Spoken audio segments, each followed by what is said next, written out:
Assalamualaikum warahmatullahi wabarakatuh. Perkenalkan, saya Naila Rizal Salsabila Mulia dengan NIM 95224057 dari jurusan Pariwisata Prodi Pengelolaan Perhotelan. Adapun tujuan dari video tersebut untuk memenuhi tugas remedial UAS pada mata kuliah agama. Jadi, soal nomor 1, Ali bin Abi Thalib dengan pernyataannya yang terkenal, Al-Quran baina dafatai al-mushaf layantik wa innama yataqallamu bihi ar-rijal. Artinya, Al-Quran yang terdapat dalam mushaf itu tidak berbicara.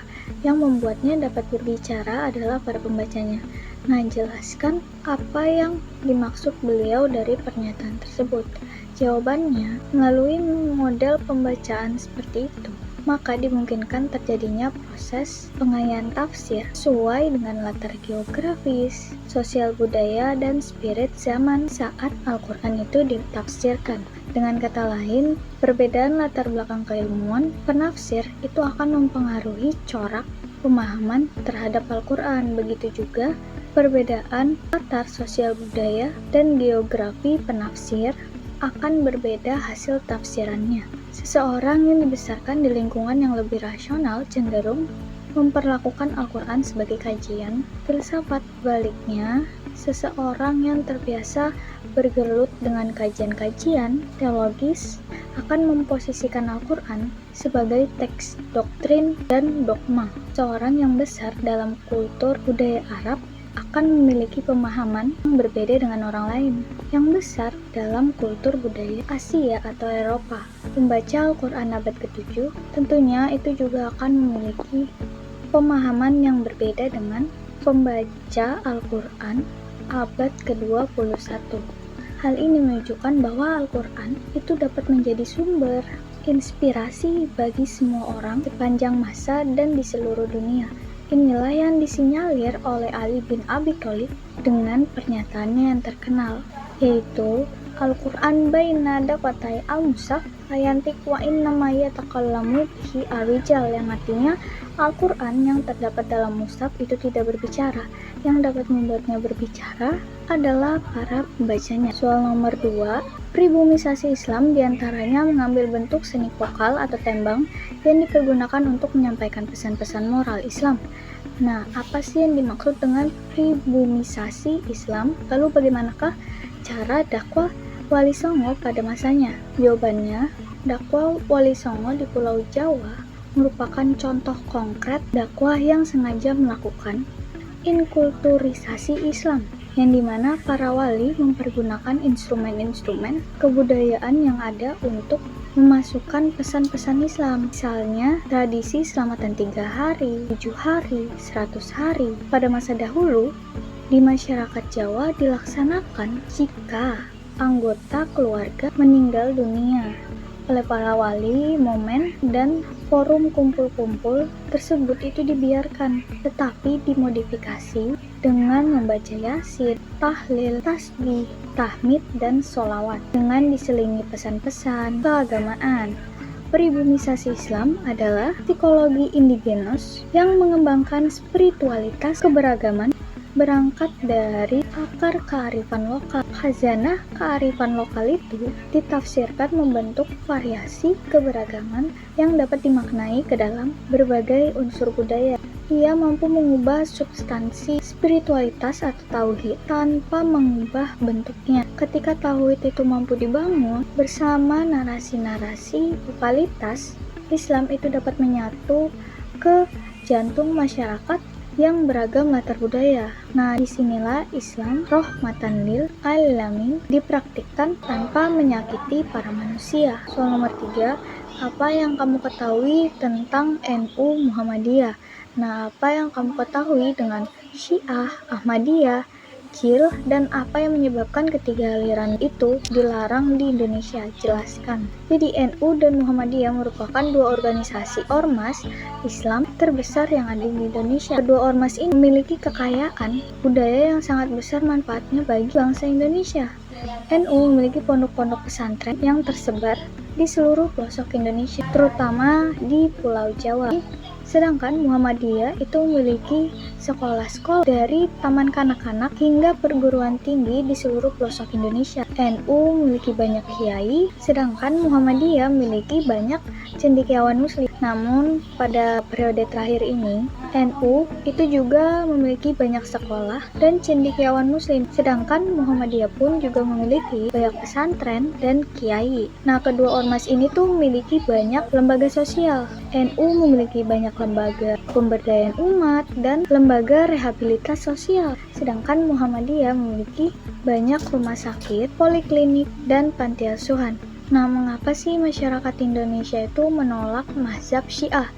Tentu nggak semua ajaran Syiah itu ditolak. Keyakinan religius yang bersumber dari Syiah itu ada yang nggak ditolak, yang dimana Profesor Dr. M. Amin Rais ketika jadi Ketua Umum Pimpinan Pusat atau PPM Muhammadiyah itu pernah melontarkan gagasan zakat profesi sebesar 20%, yang dimana gagasan ini terpengaruh oleh ajaran Qumus, yaitu zakat 20% dari Islam Syiah, walaupun dasar pemikiran ini bisa digali dari Al-Quran. Nah, selain menolak Islam Syiah, masyarakat Muslim di Indonesia itu juga menolak Ahmadiyah dan Islam liberal, terutama CIL, Jaringan Islam Liberal. Ahmadiyah dinilai sudah keluar dari Islam karena memiliki keyakinan bahwa setelah Nabi Muhammad SAW itu muncul nabi baru, yakni Mirza Ghulam Ahmad asal Pakistan. Nah, setelah itu dimungkinkan akan datang lagi nabi lainnya. Adapun menurut keyakinan religius kaum muslimin Indonesia, Nabi Muhammad SAW itu adalah penutup para nabi atau nabi terakhir. Demikian juga CIL dinilai sudah keluar dari Islam karena memiliki keyakinan bahwa semua agama itu sama. Adapun menurut keyakinan religius kaum muslimin yang dimana hanya Islamlah satu-satunya agama yang benar dan diridhoi oleh Allah. Implikasinya, CIL antara lain memperbolehkan pernikahan antar agama. Adapun menurut keyakinan religius kaum muslimin, wanita muslimah itu nggak boleh dinikahi kecuali oleh lelaki muslim. Pria muslim itu boleh menikah dengan wanita dari ahli kitab dengan persyaratan yang sangat ketat. Soal nomor 4, apa yang melatar belakangi awalnya perbedaan mazhab? Sebutkan 2 mazhab saat wafatnya Nabi Muhammad. Jawabannya, perbedaan mazhab itu muncul ketika Nabi Muhammad wafat, yakni ketika para sahabat itu akan menetapkan tokoh yang paling layak untuk memimpin umat menggantikan Nabi Muhammad. Baik sahabat Muhajirin maupun sahabat Ansar masing-masing itu merasa paling layak untuk memimpin umat. Muhajirin itu berargumentasi bahwa merekalah yang paling awal mendukung kenabian dan paling dekat dengan kekerabatannya dengan Nabi Muhammad, sedangkan Ansar pun berargumentasi bahwa Islam itu menjadi besar berkat perlindungan mereka. Akhirnya, Umar bin Khattab mendeklarasikan Abu Bakar Shiddiq atau tokoh Muhajirin sebagai khalifah dan disetujui oleh sebagian kaum Ansar. Keluarga Nabi, Ahlul Bait, yang saat itu sedang sibuk mengurusi jenazah Nabi, manusia agung, merasa kaget karena Abu Bakar itu diangkat menjadi khalifah. Mereka berdasarkan dalil-dalil yang mereka miliki memandang bahwa persoalan khalifah itu sudah tuntas. Isyarat Al-Quran dan Nabi Muhammad SAW menurut mereka jelas. Menurut mereka, isyarat Al-Quran dan Nabi Muhammad SAW menurut mereka jelas sekali menyebutkan bahwa keluarga Nabi lah yang layak menjadi ulil amri karena mereka masum, yaitu terbebas dari segala dosa dan kesalahan. Bagi mereka, Alilah atau Ali bin Abi Thalib yang pantas menjadi khalifah pertama itu. Nah, pada saat itu sebetulnya sudah ada 2 mazhab dalam Islam, yaitu mazhab sahabat yang dipelopori oleh kaum Muhajirin dan Ansor, dan mazhab keluarga Nabi yang dipelopori oleh Ali bin Abi Thalib, Siti Fatimah Az-Zahra, putri Nabi Muhammad SAW, dan tokoh-tokoh Bani Hashim, kerabat Nabi Muhammad SAW. Nah, inilah sebenarnya benih-benih munculnya 2 mazhab dalam Islam, yakni mazhab Sunni dan mazhab Syiah. Soal nomor 5, jelaskan prinsip dasar yang dimiliki oleh ekonomi Islam dan ekonomi konvensional. Jadi jawabannya, prinsip ekonomi konvensional itu berbeda dengan prinsip ekonomi Islam, yang dimana ekonomi konvensional itu berprinsip berkorban sekecil-kecilnya untuk mendapatkan keuntungan sebesar-besarnya. Prinsip ekonomi ini digunakan oleh pedagang dan pengusaha semata-mata untuk mencari sebuah keuntungan. Nah, dengan modal seadanya, pedagang dan pengusaha itu berusaha memenuhi kebutuhan sebesar-besarnya atau dengan alat sekecil-kecilnya.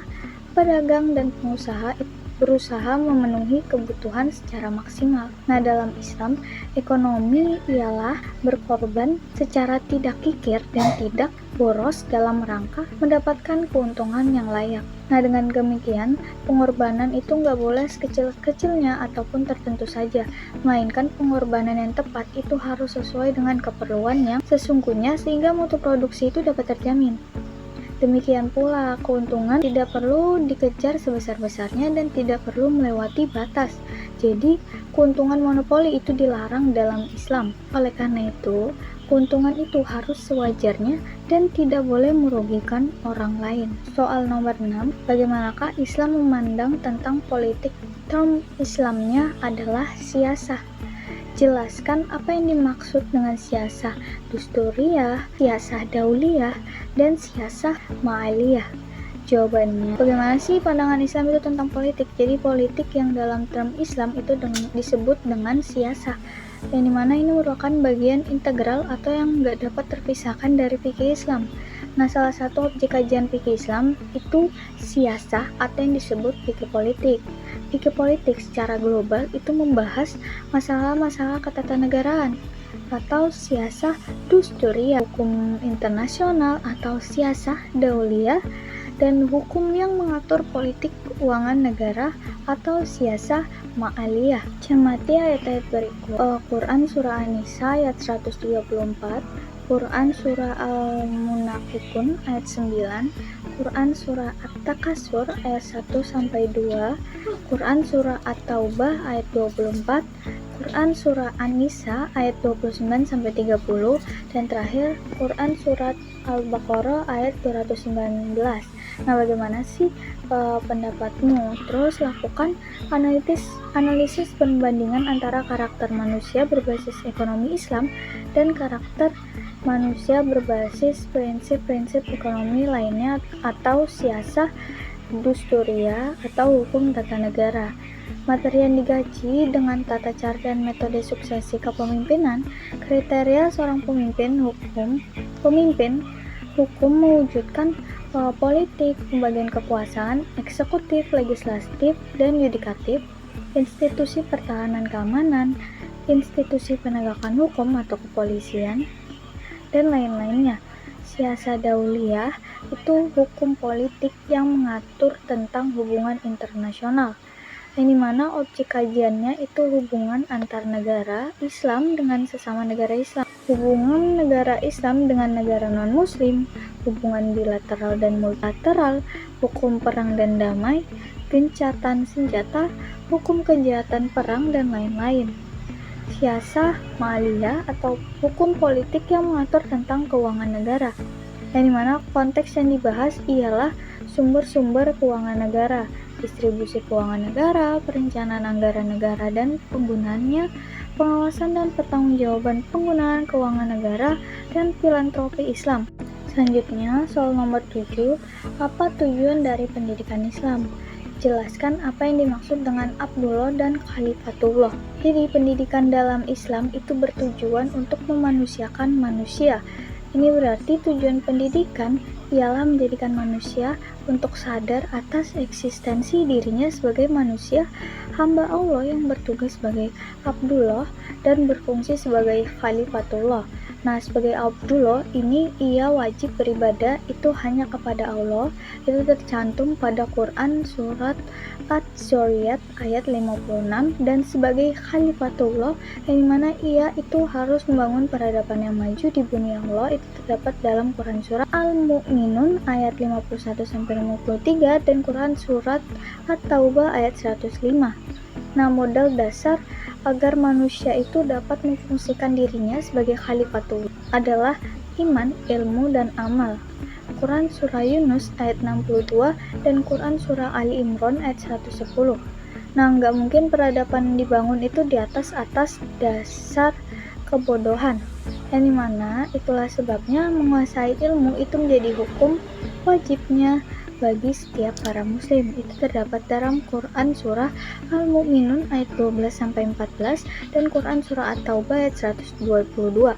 Selanjutnya, soal nomor 8, perkembangan agama Islam sejak 14 abad silam itu turut mewarnai sejarah peradaban dunia, yang mana bahkan pesatnya perkembangan Islam ke barat dan timur itu membuat peradaban Islam itu dianggap sebagai peradaban yang paling besar pengaruhnya di dunia. Nah, jelaskan berbagai bukti kemajuan peradaban Islam kala itu. Jawabannya, bukti-bukti kemajuan peradaban Islam pada kala itu dapat dilihat dari beberapa indikator. Yang pertama, keberadaan perpustakaan Islam dan lembaga-lembaga keilmuan seperti Baitul Hikmah, Masjid Al-Azhar, Masjid Qarawiyyin, dan sebagainya, yang dimana merupakan pusat para intelektual muslim untuk melakukan proses pengkajian dan pengembangan ilmu dan sains.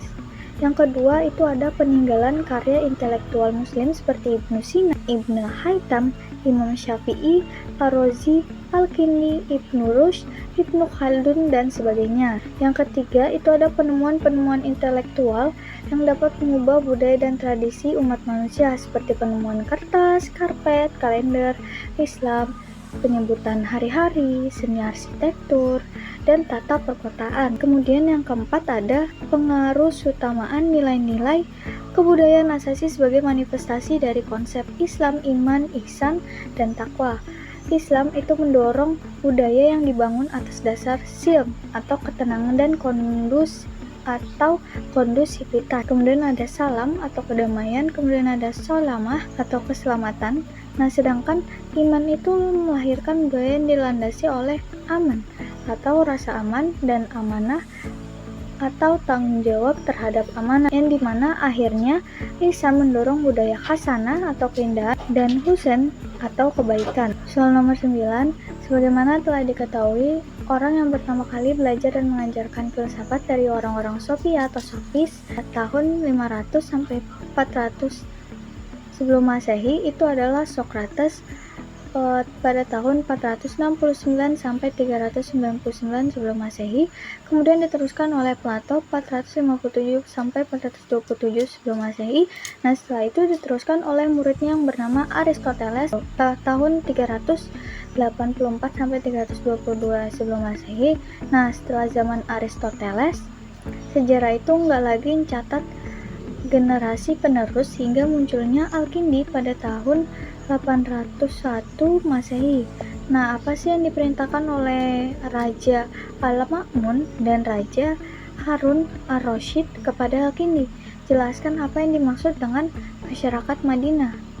Nah, jawabannya, bagaimana yang telah diketahui, orang yang pertama kali belajar dan mengajarkan filsafat dari orang-orang Sofia atau Sofis tahun 500 sampai 400 sebelum Masehi adalah Socrates tahun 469 sampai 399 sebelum Masehi. Kemudian diteruskan oleh Plato pada tahun 457 dan sampai 427 sebelum Masehi. Setelah itu diteruskan lagi oleh muridnya yang bernama Aristoteles pada tahun 384 sampai 322 sebelum Masehi. Nah, setelah zaman Aristoteles, sejarah itu nggak lagi mencatat generasi penerus hingga akhirnya muncullah Al-Kindi pada tahun 800 Masehi. Al-Kindi itu banyak belajar dari kitab-kitab filsafat karangan Plato dan Aristoteles oleh Raja Al-Ma'mun dan Raja Harun Ar-Rasyid pada zaman Abbasiyah. Al-Kindi itu diperintahkan untuk menyalin karya Plato dan Aristoteles tersebut ke dalam bahasa Arab. Nah, secara filosofis, Islam ini memiliki semangat membangun peradaban yang Nabi Muhammad diterjemahkan dalam bentuk masyarakat Madani atau masyarakat Medina sebagai civil society kala Rasul hidup dan terus membangun kerjasama dengan masyarakat Madinah yang majemuk dan berhasil membentuk common platform atau kalimat pemersatu atau kalimatun sawah. Kemudian soal nomor 10, apa yang dimaksud dengan Masjid Kubah dan Masjid Diror? Jelaskan Ahlus Sufa itu. Jadi jawabannya, sumber teologis utama masjid adalah Quran Surah At-Taubah ayat 107-108. Berdasarkan dua ayat di atas, itu ada dua tipe masjid. Yang pertama, itu tipe Masjid Kubah, yang dimana yakni masjid yang didirikan oleh Rasulullah dengan tujuan untuk meningkatkan ketakwaan. Dan yang kedua, itu ada Masjid Diror, yakni masjid yang didirikan oleh orang-orang munafik dengan tujuan untuk menimbulkan kemudrotan bagi orang-orang mukmin. Nah, sahabat-sahabat Nabi Muhammad yang gak memiliki keluarga di Madinah dan kebanyakan merupakan kaum fakir miskin, itu tetapi memiliki pengabdian yang sangat besar kepada Nabi Muhammad, yang dimana bertempat tinggal di selasar Masjid Nabawi. Kemudian mereka diberi makan oleh Nabi Muhammad dan para dermawan kaum muslimin Madinah. Mereka bekerja untuk melayani Nabi Muhammad dan membantu meringankan pekerjaan kaum muslimin. Nah, mereka itu selalu siap diperintahkan oleh Nabi Muhammad sewaktu-waktu. Nah, mereka itulah yang disebut dengan ahli sufa. Sekian dari saya, mohon maaf apabila ada salah kata. Sekian, terima kasih. Assalamualaikum warahmatullahi wabarakatuh.